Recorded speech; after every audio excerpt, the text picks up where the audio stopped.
दक्षिण कोरिया में भी चावल की बढ़ती कीमतों के कारण दक्षिण कोरिया की जनता की जेब पर असर बढ़ गया है। यहां महंगा चावल खरीदने को मजबूर लोगों को उम्मीद है कि साउथ कोरिया की मौजूदा सरकार चावल की कीमतों को सामान्य स्तर पर जल्द ही ले आएगी। अब साउथ कोरिया में चावल की कीमतों को अस्थिर करने के लिए किए जा रहे सरकारी प्रयासों की बात की जाए तो सरकार इस दिशा में कई तरह के प्रयास करती हुई दिखाई देती है। इन्हीं प्रयासों की कड़ी में अब साउथ कोरियाई सरकार ने देश में चावल की कीमतों को सामान्य करने के लिए इस साल बाजार से 1 लाख टन चावल हटाने की योजना बनाई है। इस कदम के पीछे के कारणों को लेकर बताया जा रहा है कि कोरियाई सरकार द्वारा ऐसा कदम इसीलिए उठाया जाएगा क्योंकि कम खपत और प्रोसेस्ड राइस की बढ़ती मांग एस्टिमेटेड प्रोडक्शन सरप्लस में योगदान करती है। इसकी घोषणा साउथ कोरिया के कृषि, खाद्य और ग्रामीण मामलों के मंत्रालय द्वारा अनाज आपूर्ति समिति की बैठक के बाद किया गया। साउथ कोरियाई सरकार के आंकड़ों के मुताबिक कोरिया में इस साल चावल का उत्पादन 3.574 मिलियन टन है, जहां यह उत्पादन पिछले साल से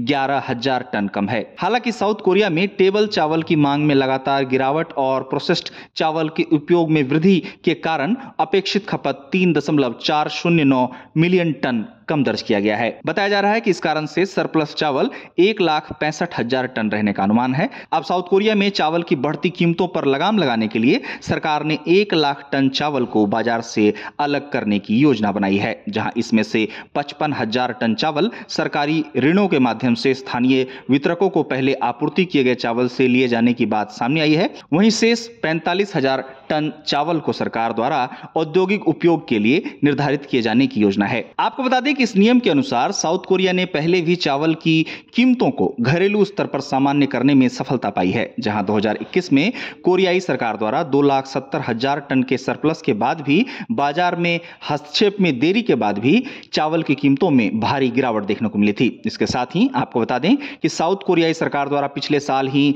56,000 टन के बहुत कम अधिशेष के बावजूद 2,60,000 टन चावल अलग किया गया था। उम्मीद की जा रही है कि इस प्रक्रिया को अपनाकर फिर एक बार साउथ कोरिया में चावल की बढ़ी हुई कीमतों को सामान्य करने में मदद हासिल होगी। बता दें कि साउथ कोरिया चावल का आयात भी कई देशों से करता है, जिसमें अमेरिका, वियतनाम, ऑस्ट्रेलिया और थाईलैंड जैसे देशों का नाम शामिल है।